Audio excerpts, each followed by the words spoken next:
요즘 젊은 사람들은 관상은 과학이라는 말을 잘합니다.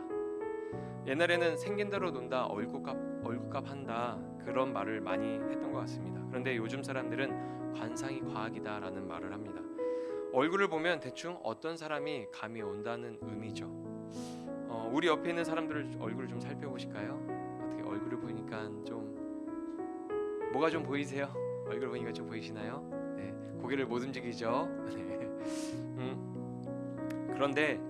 그런데 성경에서는 얼굴이 아니라 이름이 과학입니다. 이름이 가지고 있는 의미가 굉장히 중요하고 성경의 인물의 그 이름이 그 사람을 대변하기 때문입니다. 오늘 말씀에 나오는 주인공 아간이라는 이름은 고통, 괴로움이라는 의미를 가지고 있습니다. 아간은 여호수아서에서 죄를 대표하는 인물입니다. 그러니까 아간이라는 인물과 죄가 정말 잘 어울리는 거죠. 성경은 아간이라는 인물을 통해서 전달하고 싶은 메시지가 분명합니다. 아간을 통해서 이스라엘 공동체가 실패와 좌절 그리고 고통을 겪었던 것처럼 죄는 우리의 신앙과 삶에 실패와 좌절 그리고 고통을 가져온다는 것을 명심해야 합니다. 이스라엘을 고통으로 몰아넣은 원인을 찾아서 제거했던 것처럼 우리도 우리 안에 있는 아간을 찾아서 제거해야 하는 것이죠. 야고보서 1장 15절 말씀을 보면 이런 말씀이 있습니다. 욕심이 잉태한즉 죄를 낳고 죄가 장성한즉 사망을 낳느니라. 아멘. 욕심이 잉태하면 죄를 낳고 죄가 장성하게 되면 사망을 낳는다라고 말씀합니다. 이 죄가 우리 안에 들어와서 우리에게 영향력을 끼치고 우리가 그 죄가 더 커지고 사망에 이르기 전에 우리는 그 죄를 찾아서 제거해야 하는 것이죠.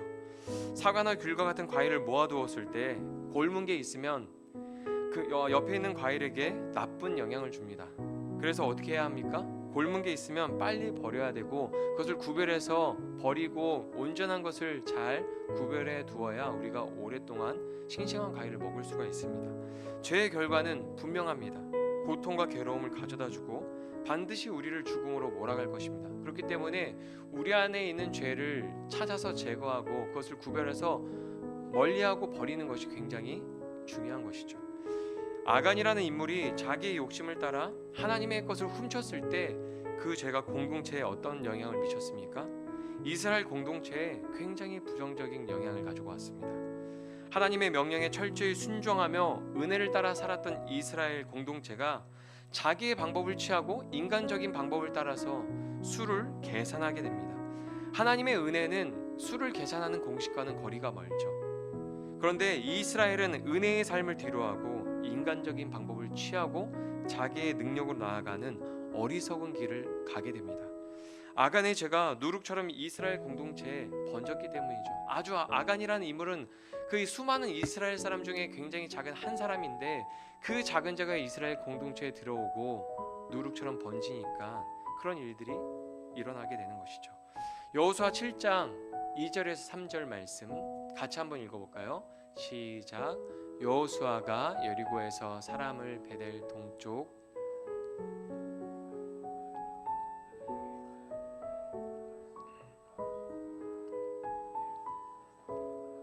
아이를 정탐하고 여호수아에게로 돌아와 그에게 이르되 백성을 다 올라가게 하지 말고 2-3천 명만 올라가서 아이를 치게 하소서.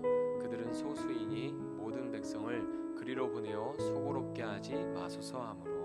아멘. 하나님의 은혜는 어떤 상황에서도 우리를 형통한 삶으로 이끌어갑니다. 그러나 죄는 은혜를 따르지 않고 인간적인 방법을 따르게 하며 우리를 형통에서 불통으로 이끌어갑니다.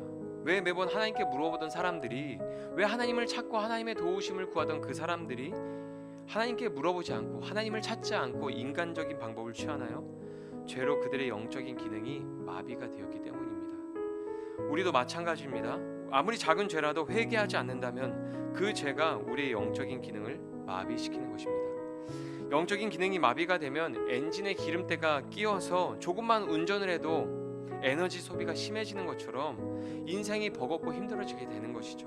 혈관의 피가 찐득찐득해져서 혈액순환 장애가 오고 머리가 아프고 눈이 뿌옇게 되는 것처럼 죄는 우리가 하나님을 찾지 않고 하나님 뜻에 순종하지 못하게 만듭니다.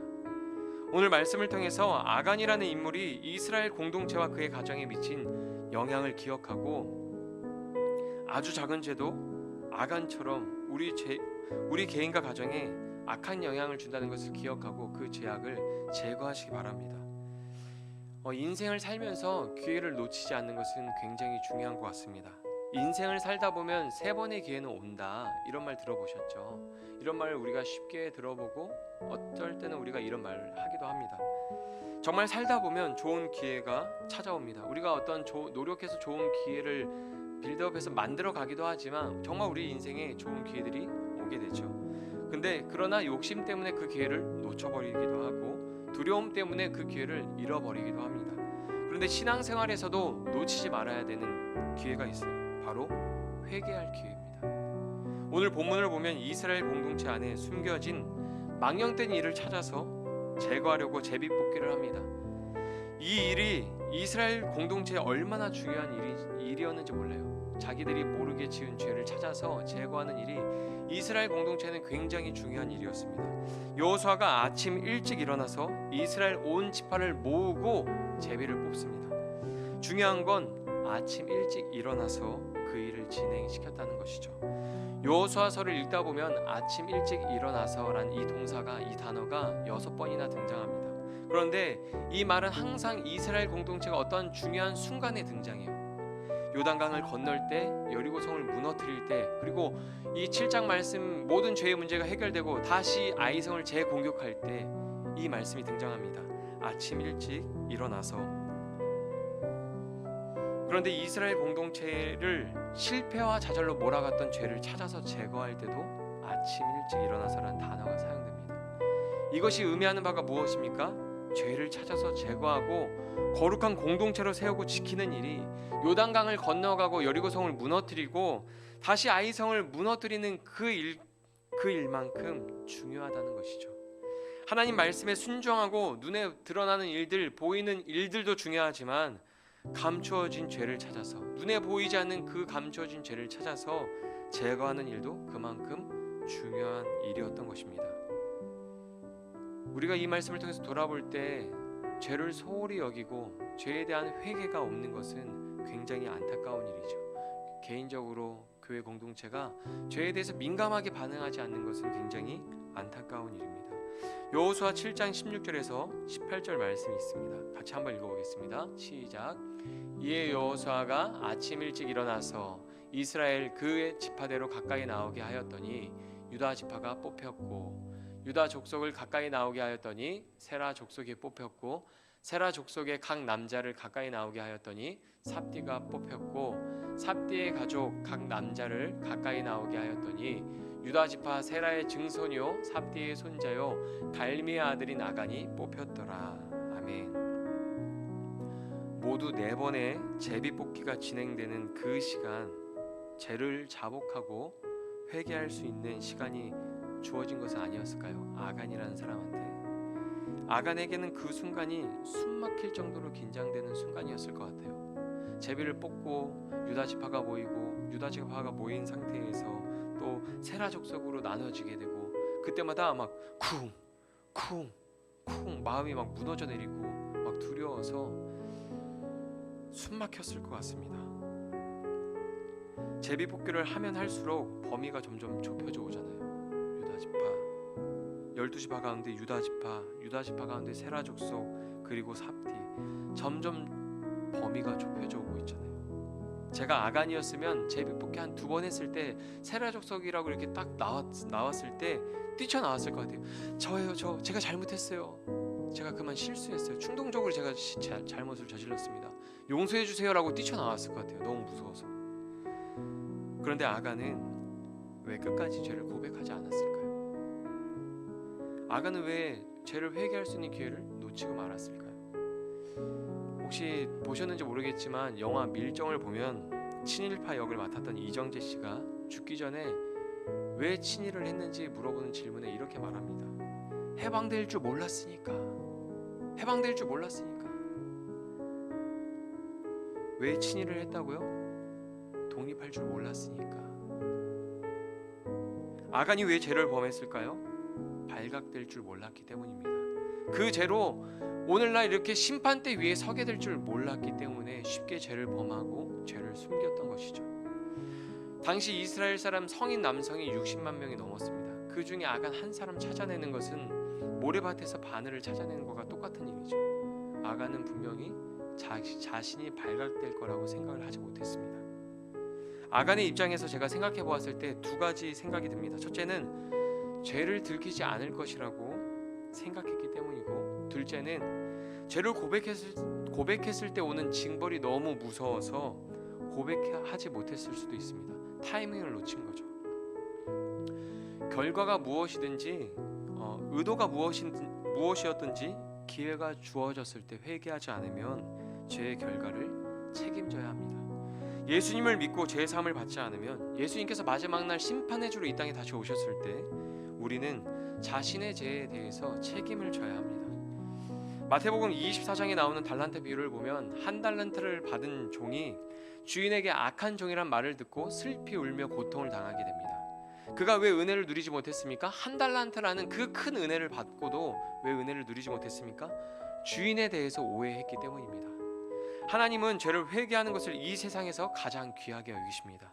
회개하고 돌아오는 자들 기다리고 계시며 언제나 그들이 돌아왔을 때 안아주시는 자비로운 아버지십니다.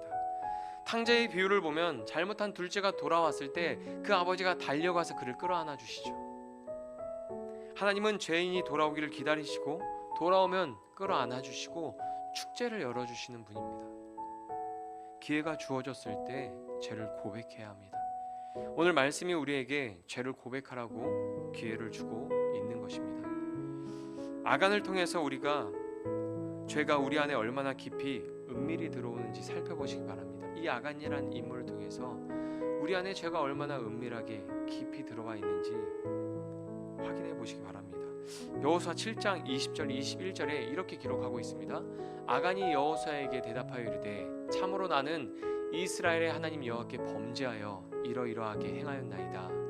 내가 노력한 물건 중에 시날산의 아름다운 외투 한 벌과 은 200세겔과 그 무게가 50세겔 되는 금덩이 하나를 보고 탐내어 가졌나이다. 보소서 이제 그 물건들을 내 장막 가운데 땅 속에 감추었는데 은은 그 밑에 있나이다 하더라. 아멘. 죄가 어디에서 시작합니까? 눈에서 시작되었습니다. 보는 것에서 시작되었습니다. 그는 여리고성을 정복하고 넘어가서 아름다운 외투를 보고 거기에 현혹되었습니다. 은과 금을 보고 현혹되었습니다. 아담과 하와가 선악과를 먹고 인류의 죄와 고통이 들어왔습니다. 그 죄가 어디에서 시작되었습니까? 눈에서 시작되었습니다. 하나님이 먹지 말라고 한 열매가 금단의 그 열매가 더 나은 더 좋은 삶을 가져다 줄 것처럼 탐스러워 보였기 때문에 하와가 그것을 먹었고 그들의 인류의 죄와 고통이 들어오게 되었죠.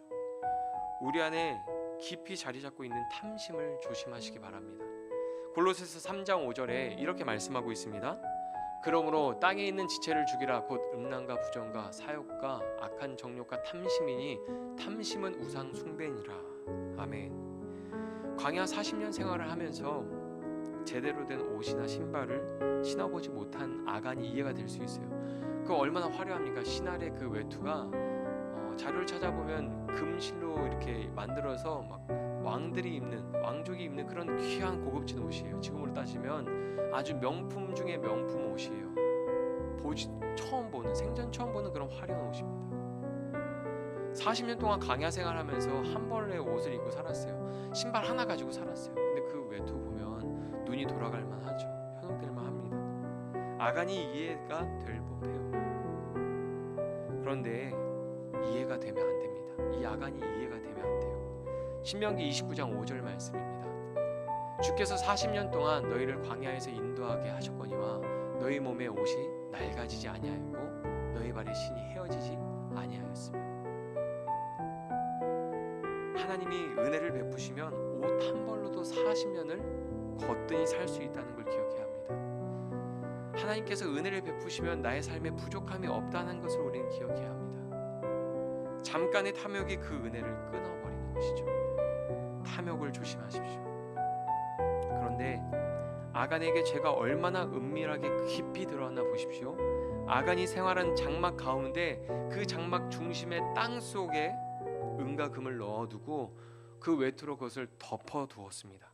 삶의 가장 중요한 곳에 가장 은밀한 곳에 죄를 모시고 살았어요. 은밀하게 지은 죄가 가장 깊은 곳에 들어와서 자리를 잡고 있었습니다. 그 결과가 무엇입니까? 아간에게 속한 자녀도 함께 죽음을 당하게 된 것이죠. 죄의 값은 죽음입니다. 피 흘림이 없이는 죄의 사함이 없습니다. 로마서 6장 23절에 이런 말씀이 있습니다. 죄의 삭은 사망이요 하나님의 은사는 그리스도 예수 우리 주 안에 있는 영생이니라. 아멘. 성경에 나오진 않았지만 많은 신학 학자들이 아간의 죄를 목격하고 가족들이 그 죄를 숨겨 주었기 때문에 아간과 함께 죽게 되었다라고 말을 합니다.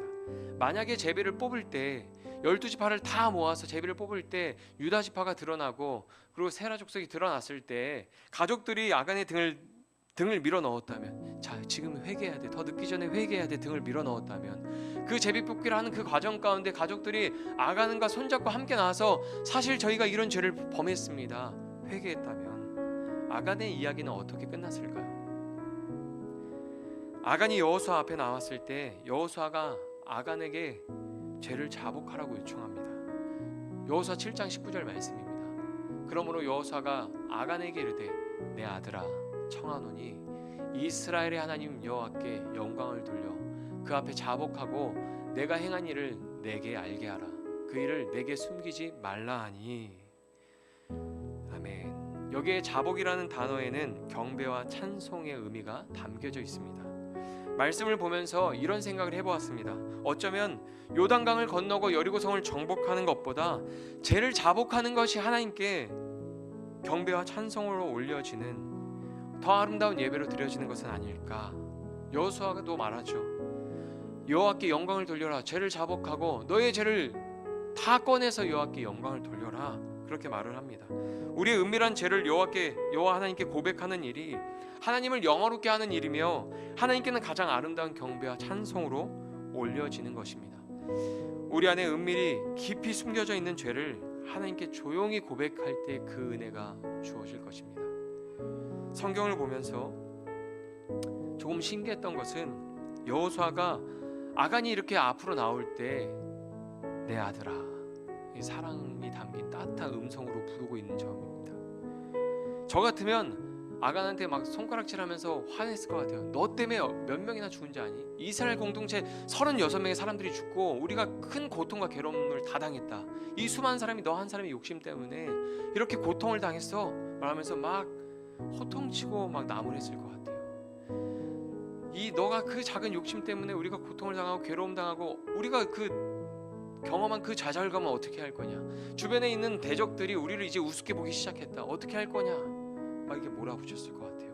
그런데 여호수아는 아버지의 마음으로 그를 긍휼히 여기며 죄를 회개하도록 도와줍니다. 내 아들아, 너의 죄를 숨기지 말고 다 여호와 앞에 자복해라. 성경을 볼 때 아간의 죄는 공동체의 죄로 비춰졌습니다. 아간의 죄지만 한 사람의 죄지만 이스라엘 공동체의 죄로 비춰졌고 아이성 앞에서 큰 실패를 경험하게 되죠. 그러나 공동체의 죄는 여호수아가 내 아들아 라고 불렀던 아간 한 사람이 짊어져야 했습니다. 아간의 죽음으로 공동체의 실패와 고통도 사라지게 됩니다. 이스라엘의 회복의 역사가 일어납니다. 이 얼마나 무서운 일입니까? 죄는 반드시 피 흘림, 희생이 따릅니다. 그런데도 죄를 무서워하지 않으면, 죄를 무섭게 여기지 않으면 비정상이죠. 중요한 점은 여호수아가 내 아들아 라고 부른 아간의 죽음으로 이스라엘의 죄와 고통이 사라지고 회복되었다는 것이죠. 그러나 그것은 영원하지 않았습니다. 그렇게 오래가지 않았습니다. 여전히 이스라엘은 많은 유혹과 시험에 넘어지고 상처 입고 고통을 당하게 됩니다. 오늘 읽은 여호수아 7장에는 구속사적인 의미가 있습니다.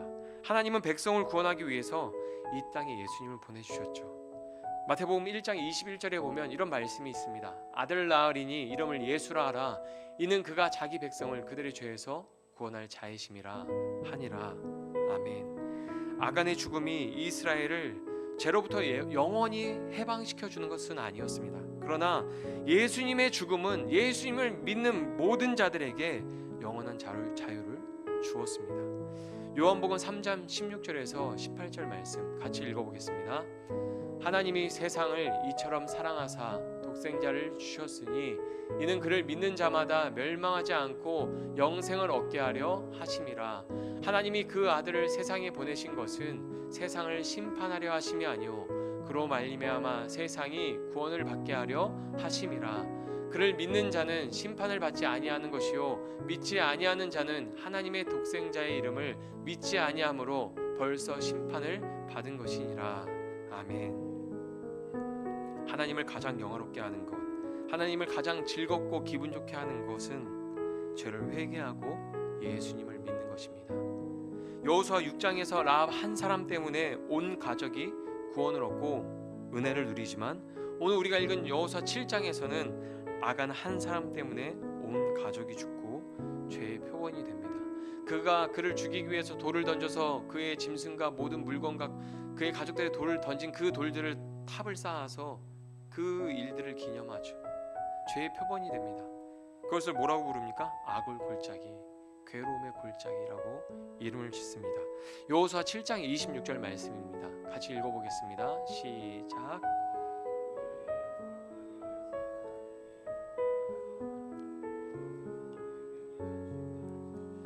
그러므로 그곳 이름을 오늘까지 악을 골짜기라 부르더라. 아멘. 괴로움의 골짜기. 여러분, 이스라엘 백성들은 이것을 다 경험했습니다. 라합이, 이방인이었던 라합이 하나님을 믿고 그가 어떤 은혜를 누리고 그의 가족들이 어떤 은혜를 누리게 되는지 경험했고 몸으로 체험했죠. 그리고 아간이 범죄해서 아간에게 돌을 던지면서 그를 죽이고 그의 물건에 돌을 던지고 그것을 돌탑을 쌓으면서 하나님께서 얼마나 죄를 경멸하시는지, 그 죄의 대가가 얼마나 무서운지 이스라엘 백성들에게 가르쳐 주시는 것이죠. 그들은 그 돌탑을 볼 때마다 죄에 대해서, 탐심에 대해서 얼마나 무서운지 다시 한번 상기시키면서 생각하고 하나님 앞에 거룩한 백성으로 살아가기 위해서 힘쓰게 되었을 것입니다. 우리의 은밀한 죄를 하나님께 가지고 나아가 하나님 앞에 내려놓고 예수님을 우리의 장막 가장 중심부, 우리 마음의, 우리 삶의 가장 중심부에 가장 깊은 곳에 모시고 살아가는 인생이 되시기를 축복합니다. 죄를 회개하고 그 예수님을 나의 구주로 우리 가장 장막 깊은 곳에 모시고 살아갈 때 우리의 모든 고통과 괴로움은 사라지고 하나님이 주시는 은혜와 축복이 새롭게 부어지게 될 것입니다. 같이 기도하겠습니다.